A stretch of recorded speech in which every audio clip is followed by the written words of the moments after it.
Сәлем достар, біз бүгін оливье салатын жасаймыз. Ол үшін бізге картоп 4 бүріштеп турап аламыз. Сәбіз,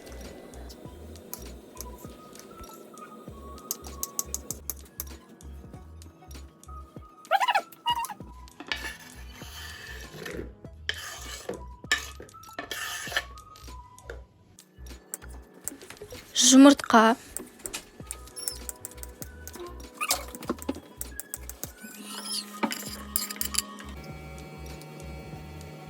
колбаса,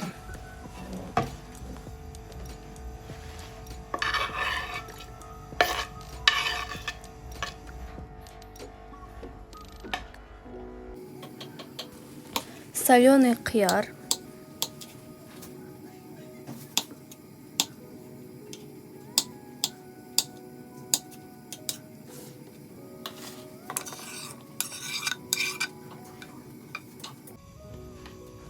горохты қосамыз.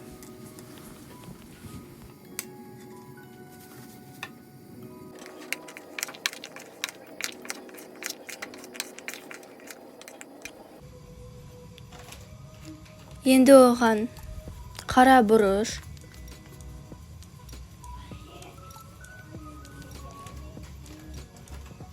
тұз, бірақ тұзды азғантай ғана қосамыз, себебі біз соленый огурцы қастық.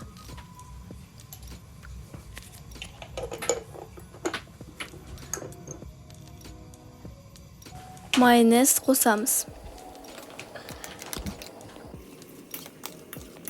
Салатымыз дайын.